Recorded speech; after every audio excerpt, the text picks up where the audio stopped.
Apa buah sehat penyebab stroke? Ya, Anda tidak salah dengar. Buah yang selama ini Anda kira menyehatkan, justru bisa menjadi pembunuh diam-diam bagi otak Anda. Terutama jika usia Anda sudah menginjak 60 tahun ke otak. Saya tahu ini mengejutkan, tapi sebagai ahli saraf yang sudah belasan tahun menangani ribuan kasus stroke, saya sering menemukan pola mengerikan ini. Ini bukan tentang mitos atau kabar burung. Ini adalah fakta medis yang didukung oleh kasus nyata dari pasien-pasien saya. Anda mungkin berpikir, buah kan vitamin, bagaimana mungkin berbahaya? Justru disitulah letak jebakannya. Tanpa Anda sadari, kebiasaan kecil dalam mengonsumsi buah tertentu bisa memicu bencana besar di otak Anda. Stroke. Saya tahu Anda pasti kaget dan mungkin tidak percaya. Tapi percayalah, ini adalah peringatan serius yang harus Anda dengar.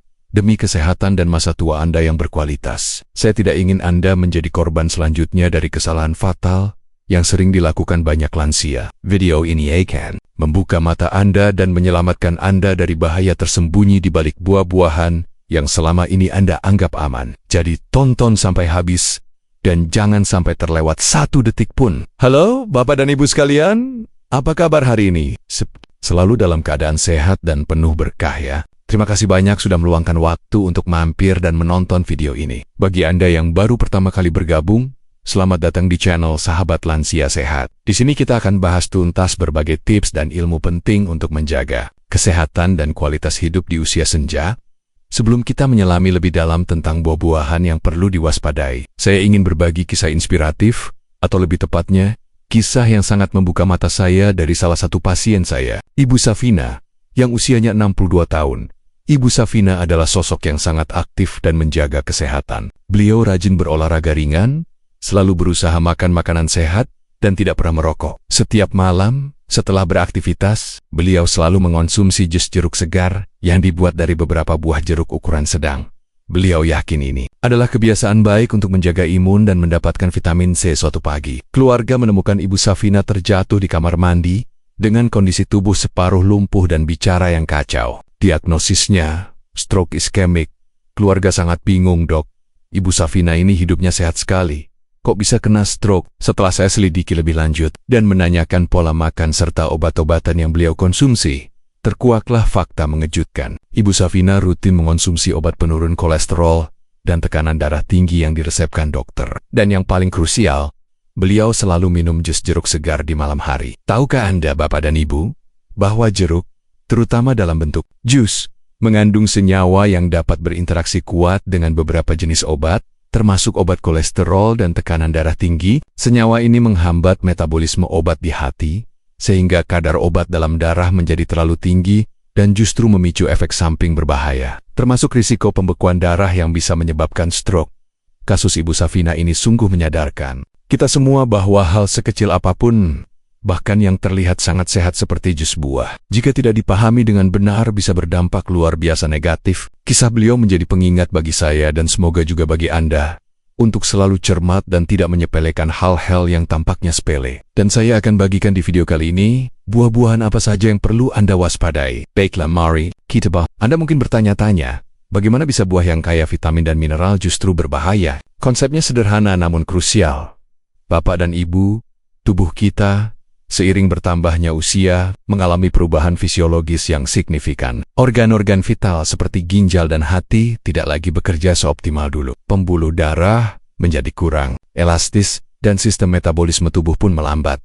Ini berarti cara tubuh kita memproses makanan, termasuk buah-buahan, menjadi berbeda. Apa yang dulunya aman saat muda, bisa jadi berisiko di usia senja. Buah-buahan memang sumber nutrisi yang luar biasa, namun beberapa jenis diantaranya memiliki karakteristik khusus, seperti kadar gula yang sangat tinggi, kandungan diuretik, enzim tertentu, atau bahkan senyawa yang bisa berinteraksi dengan obat-obatan yang mungkin sedang Anda konsumsi.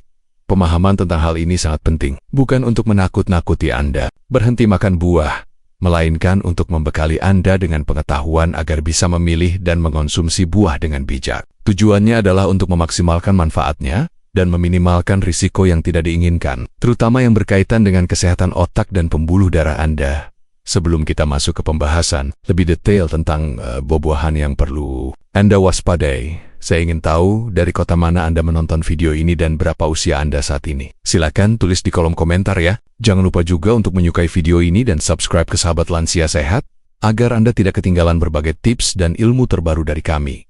Sekarang, mari kita bahas. Sebagai seorang ahli saraf yang telah mengabdi lebih dari 15 tahun, saya telah melihat bagaimana kebiasaan makan yang tampaknya tidak berbahaya dapat berujung pada kondisi medis serius, termasuk stroke. Buah-buahan, meskipun dikenal sebagai sumber vitamin dan serat, perlu dicermati oleh para lansia. Perlu diingat bahwa tubuh kita mengalami perubahan signifikan setelah usia 60 tahun. Fungsi organ seperti hati dan ginjal yang bertugas memetabolisme dan menyaring zat-zat dari makanan melambat. Selain itu, pembuluh darah juga menjadi kurang elastis dan rentan terhadap pembentukan plak atau gumpalan. Oleh karena itu, konsumsi buah-buahan tertentu dalam porsi atau waktu yang salah bisa menjadi pemicu masalah kesehatan serius. Mari kita telaah satu persatu buah-buahan yang perlu diwaspadai seiring bertambahnya usia, terutama setelah menginjak usia 60 tahun. Tubuh kita mengalami serangkaian perubahan alami yang memengaruhi hampir setiap sistem organ perubahan ini, meliputi penurunan fungsi metabolisme, melambatnya kerja organ hati dalam memproses zat-zat kimia, serta berkurangnya efisiensi ginjal dalam menyaring limbah dari darah. Kondisi pembuluh darah juga cenderung mengeras dan menyempit aterosklerosis, membuatnya lebih rentan terhadap tekanan dan pembentukan gumpalan.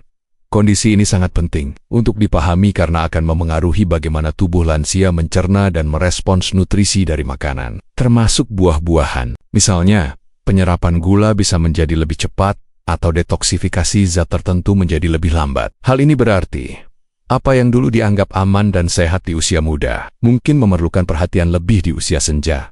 Penurunan fungsi organ. Ini juga berarti interaksi antara makanan dan obat-obatan menjadi lebih kompleks. Banyak lansia mengonsumsi berbagai obat untuk kondisi kronis seperti hipertensi, diabetes, atau kolesterol tinggi. Beberapa komponen dalam buah bisa mengganggu metabolisme obat ini, menyebabkan kadar obat menjadi terlalu tinggi atau terlalu rendah dalam darah, sehingga memicu efek samping yang tidak diinginkan atau bahkan bahaya serius.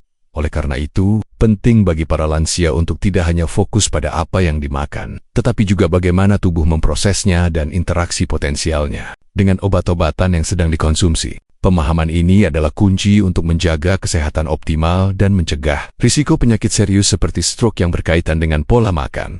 Mari kita bahas buah-buahan yang perlu Anda cermati. Pertama, semangka memang menyegarkan dan kaya air. Namun bagi lansia, buah ini bisa menjadi pedang bermata dua, terutama jika dikonsumsi di malam hari. Semangka adalah diuretik alami yang kuat. Artinya, ia akan memicu tubuh untuk memproduksi lebih banyak urin. Jika Anda mengonsumsi semangka dalam porsi besar menjelang tidur, tubuh akan bekerja keras untuk mengeluarkan cairan sepanjang malam. Akibatnya, Anda bisa mengalami dehidrasi ringan selama tidur tanpa menyadarinya. Dehidrasi sekecil apapun dapat menyebabkan darah menjadi lebih kental. Darah yang kental memiliki risiko lebih tinggi untuk membentuk gumpalan. Dan gumpalan inilah yang menjadi penyebab utama stroke iskemik, terutama yang terjadi di pagi hari atau dini hari saat tubuh sedang dalam kondisi istirahat dan aliran darah cenderung melambat. Risiko ini semakin meningkat jika Anda sudah memiliki riwayat penyakit jantung, tekanan darah tinggi, atau sedang mengonsumsi obat-obatan yang memengaruhi pembuluh darah. Interaksi antara efek diuretik, semangka dan obat-obatan tertentu bisa memperburuk kondisi pembuluh darah Anda. Jadi, meskipun semangka kaya likopen dan vitamin, porsinya perlu dibatasi dan hindari konsumsi di malam hari. Batasan aman untuk lansia adalah sekitar 150–200 gram per hari dan sebaiknya dikonsumsi pada siang hari agar tubuh punya waktu untuk memprosesnya dan Anda bisa minum air yang cukup untuk mencegah dehidrasi.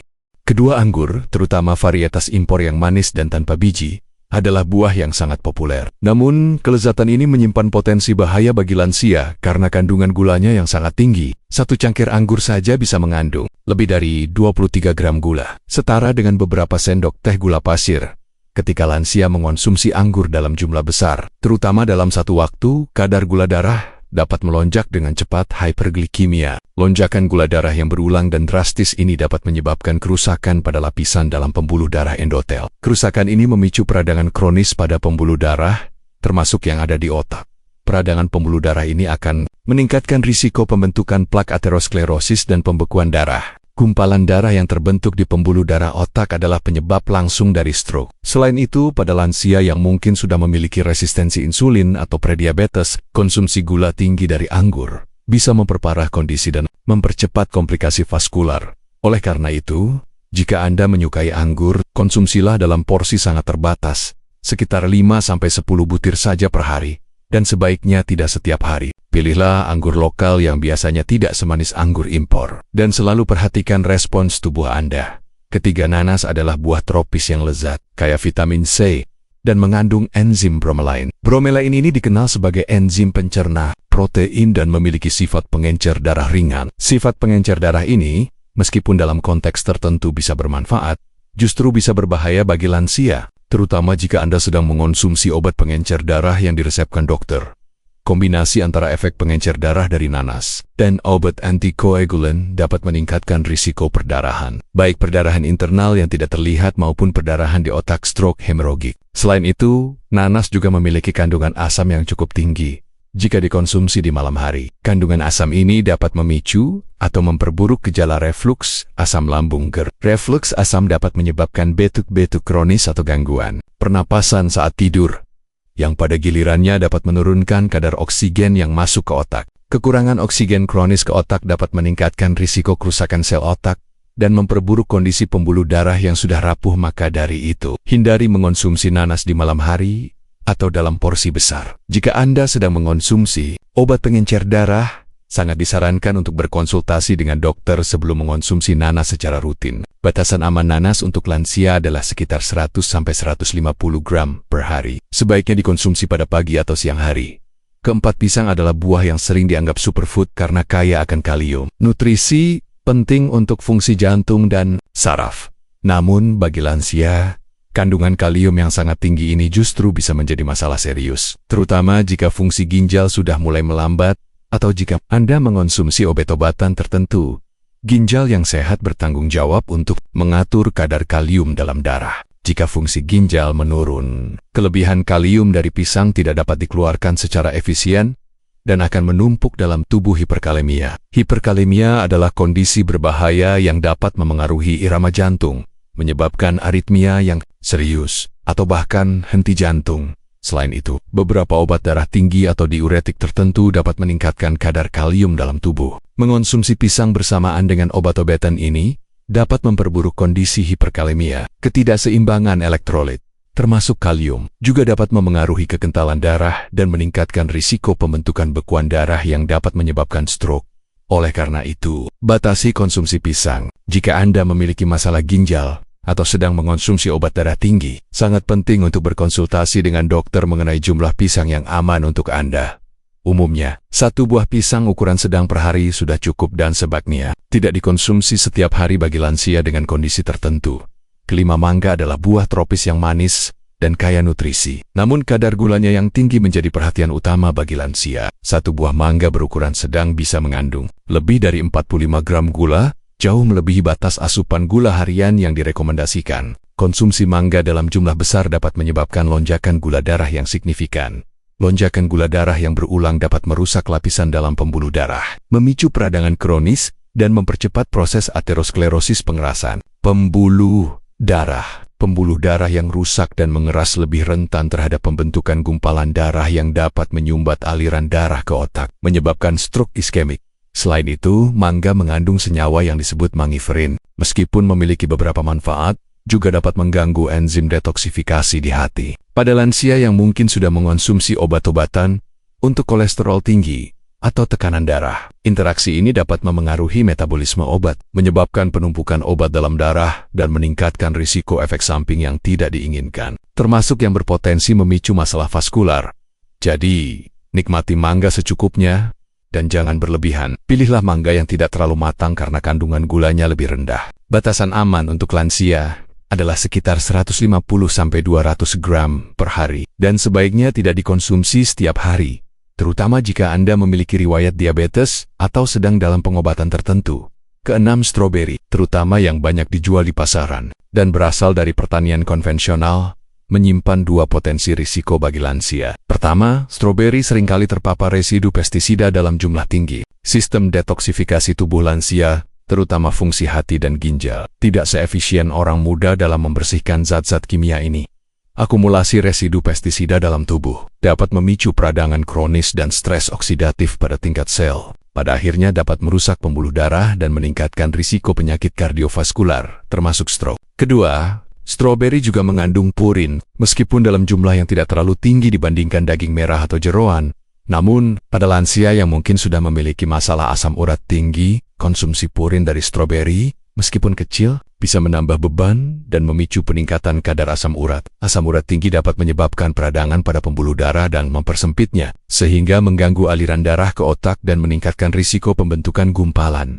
Oleh karena itu, jika memungkinkan, pilihlah stroberi organik untuk meminimalkan paparan pestisida. Konsumsilah dalam porsi moderat, sekitar 100–150 gram per hari, dan perhatikan respons tubuh Anda, terutama jika Anda memiliki riwayat asam urat. Ketujuh, jeruk dikenal kaya vitamin C dan sering dianggap sebagai buah yang sangat menyehatkan. Namun, seperti yang sudah saya ceritakan di awal, jeruk, terutama dalam bentuk jus, dapat menjadi sumber masalah serius bagi lansia yang mengonsumsi obat-obatan tertentu. Jeruk, khususnya varietas tertentu, seperti jeruk bali, grapefruit, dan beberapa jenis jeruk manis, mengandung senyawa yang disebut furanokumarin. Furanokumarin ini dapat secara signifikan menghambat kerja enzim sitokrom P450 di hati, yang bertanggung jawab untuk memetabolisme banyak jenis obat. Ketika enzim ini terhambat, obat-obatan yang Anda konsumsi tidak dapat dipecah dan dikeluarkan dari tubuh dengan efisien, sehingga kadarnya dalam darah menjadi terlalu tinggi. Peningkatan kadar obat ini secara drastis dapat menyebabkan efek samping yang berbahaya dan tidak terduga. Obat-obatan yang paling sering berinteraksi dengan jeruk adalah obat penurun kolesterol statin, obat tekanan darah tinggi terutama calcium channel blockers, dan beberapa obat jantung lainnya. Interaksi ini dapat memperburuk kondisi vaskular, memicu pembekuan darah abnormal, atau bahkan menyebabkan perdarahan. Oleh karena itu, jika Anda rutin mengonsumsi obat-obatan, sangat disarankan untuk menghindari jus jeruk atau jeruk dalam jumlah besar. Selalu konsultasikan dengan dokter atau apoteker Anda mengenai potensi interaksi antara buah yang Anda makan dan obat yang Anda minum. Jika Anda ingin tetap mengonsumsi jeruk, batasi porsinya dan jangan minum jusnya setiap hari. Kedelapan, nangka adalah buah dengan rasa dan aroma yang khas. Namun ia memiliki kadar gula yang sangat tinggi dan tekstur yang sulit dicerna, terutama bagi sistem pencernaan lansia yang sudah melambat. Satu porsi nangka bisa mengandung gula jauh lebih tinggi dari kebutuhan harian, menyebabkan lonjakan gula darah yang drastis dan berbahaya. Lonjakan gula darah ini, seperti yang sudah dijelaskan sebelumnya, dapat merusak pembuluh darah dan meningkatkan risiko peradangan serta pembentukan gumpalan, yang merupakan penyebab utama stroke. Selain itu, tekstur nangka yang berserat dan lengket dapat menyebabkan gangguan pencernaan, seperti perut kembung, begah, atau bahkan sembelit, jika dikonsumsi dalam jumlah besar. Gangguan pencernaan ini, terutama kembung hebat, dapat memengaruhi sirkulasi darah, dan bahkan tekanan pada diafragma, yang secara tidak langsung dapat memengaruhi aliran darah ke otak. Pada lansia yang sudah memiliki masalah pencernaan atau rentan terhadap sumbatan usus, nangka bisa memperburuk kondisi. Maka dari itu, konsumsi nangka harus sangat dibatasi. Hindari mengonsumsinya dalam porsi besar atau saat perut penuh. Aman untuk lansia mungkin hanya beberapa potong, kecil sekitar 50–100 gram dan tidak terlalu sering. Kesembilan, salak adalah buah yang populer di Indonesia. Namun kandungan taninnya yang tinggi dapat memicu masalah serius bagi lansia, yaitu sembelit kronis. Tanin adalah senyawa yang memiliki sifat adstringen, menyebabkan rasa sepet atau kesat, dan dapat mengikat protein, serta menghambat penyerapan air di usus. Pada lansia yang umumnya memiliki pergerakan usus yang lebih lambat, dan asupan cairan yang mungkin tidak optimal, konsumsi salak dalam jumlah berlebihan dapat memperparah kondisi. Sembelit-sembelit kronis adalah masalah yang tidak boleh diremehkan. Mengejan terlalu keras saat buang air besar dapat meningkatkan tekanan intraabdominal dan tekanan darah secara tiba-tiba. Peningkatan tekanan darah yang mendadak ini dapat memberikan beban berlebih pada pembuluh darah di otak yang sudah rapuh, sehingga meningkatkan risiko pecahnya pembuluh darah stroke hemoragik atau pembentukan bekuan darah. Selain itu, konstipasi juga dapat menyebabkan penyerapan racun dari usus yang pada akhirnya memengaruhi kekentalan darah dan meningkatkan risiko pembentukan gumpalan. Oleh karena itu, jika Anda rentan sembelit, batasi konsumsi salak atau bahkan hindari sama sekali. Jika ingin mengonsumsi, pastikan Anda minum air yang sangat cukup dan konsumsi buah-buahan berserat tinggi lainnya yang bersifat melancarkan pencernaan. Batasan aman salak untuk lansia mungkin hanya 1–2 buah ukuran sedang per hari, tidak dikonsumsi setiap hari. Ke-10 duku adalah buah musiman dengan rasa manis yang disukai banyak orang. Namun, seperti buah manis lainnya, duku juga memiliki kandungan gula yang cukup tinggi. Mengonsumsi duku dalam jumlah banyak atau berlebihan dapat menyebabkan lonjakan kadar gula darah secara tiba-tiba. Bagi lansia, fluktuasi gula darah yang ekstrim ini sangat tidak baik untuk kesehatan pembuluh darah. Lonjakan gula darah dapat memicu proses glikasi, yaitu penempelan gula pada protein dan lemak dalam tubuh, yang merusak dinding pembuluh darah. Kerusakan ini membuat pembuluh darah menjadi kaku dan rentan terhadap pembentukan plak aterosklerosis. Plak ini bisa menyempitkan aliran darah ke otak atau bahkan pecah dan membentuk gumpalan yang menyebabkan stroke. Selain itu, konsumsi gula tinggi yang berulang dapat memperburuk kondisi resistensi insulin pada lansia yang mungkin sudah memiliki prediabetes atau diabetes, sehingga meningkatkan risiko komplikasi jangka panjang, termasuk penyakit kardiovaskular. Beberapa individu juga melaporkan duku dapat menyebabkan perut kembung atau gas jika dikonsumsi dalam jumlah besar, yang meskipun tidak langsung memicu stroke, bisa menyebabkan ketidaknyamanan dan secara tidak langsung mempengaruhi kualitas hidup. Oleh karena itu, nikmati duku dalam porsi moderat. Batasan aman untuk lansia adalah sekitar 100–150 gram per hari, dan sebaiknya tidak setiap hari. Selalu kombinasikan dengan asupan protein atau serat lainnya untuk membantu memperlambat penyerapan gula. Melihat semua penjelasan ini, bukan berarti Anda harus berhenti makan buah sama sekali. Ya, Bapak dan Ibu, buah tetaplah bagian penting dari diet. Kuncinya adalah pemahaman, kebijaksanaan, dan moderasi. Pertama, pahami jenis buah yang Anda konsumsi. Ada buah-buahan yang lebih aman dan bermanfaat bagi lansia, seperti apel hijau, alpukat, atau buah berry blueberry, raspberry dalam jumlah terbatas yang cenderung rendah gula dan kaya antioksidan. Kedua, perhatikan porsi dan waktu konsumsi. Hindari makan buah terlalu banyak dalam satu waktu, dan sebisa mungkin hindari konsumsi buah-buahan manis atau bersifat diuretik di malam hari. Konsumsilah buah pada pagi atau siang hari sebagai camilan sehat atau bagian dari sarapan.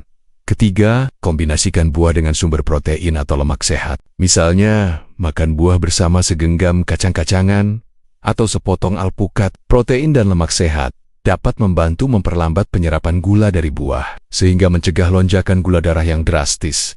Terakhir, dan ini yang paling penting, selalu konsultasikan dengan dokter atau ahli gizi jika Anda memiliki kondisi kesehatan tertentu atau rutin mengonsumsi obat-obatan. Mereka dapat memberikan saran yang lebih personal dan spesifik sesuai dengan kondisi tubuh Anda.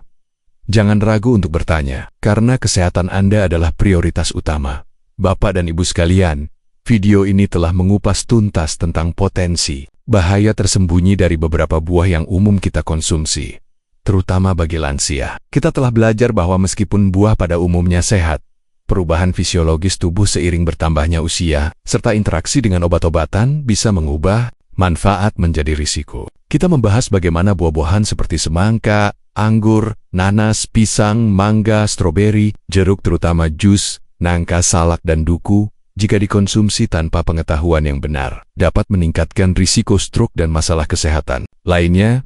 Penting untuk diingat bahwa tujuan dari informasi ini bukanlah untuk menakut-nakuti Anda berhenti makan buah. Sebaliknya, ini adalah panggilan untuk menjadi konsumen yang lebih cerdas dan bijaksana. Kesehatan adalah investasi jangka panjang, dan setiap keputusan kecil dalam pola makan kita memiliki dampak besar. Dengan memahami karakteristik setiap buah dan bagaimana tubuh kita meresponsnya, kita dapat memaksimalkan manfaatnya sambil meminimalkan potensi risiko.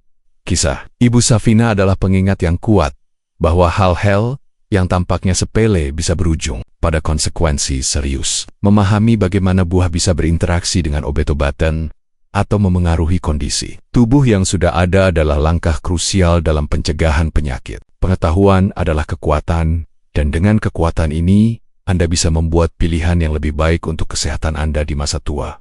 Jadi, mulailah menerapkan tips ini dalam kehidupan sehari-hari Anda. Pilih buah dengan bijak, perhatikan porsi dan waktu konsumsi, dan selalu prioritaskan konsultasi dengan tenaga medis profesional. Mari bersama-sama jaga kesehatan otak dan pembuluh darah kita, agar dapat menikmati masa senja dengan ceria dan bebas dari risiko stroke. Bagaimana, Bapak dan Ibu? Apakah Anda terkejut dengan informasi ini, atau justru ada buah favorit Anda yang masuk dalam daftar ini? Ayo kita hindari kebiasaan buruk yang dapat membahayakan kesehatan otak kita. Ingat, mencegah lebih baik daripada mengobati. Dan yang terakhir, saya mengajak Anda semua, para lansia dan keluarga di seluruh Indonesia, untuk membagikan video ini kepada teman-teman, tetangga, atau sanak saudara Anda yang juga lansia. Informasi ini sangat penting dan bisa menyelamatkan nyawa. Jangan biarkan orang yang Anda cintai jatuh pada kesalahan yang sama. Jangan lupa untuk like video ini dan subscribe ke channel Sahabat Lansia Sehat agar Anda selalu mendapatkan informasi kesehatan terpercaya dan bermanfaat lainnya. Sampai jumpa di video selanjutnya.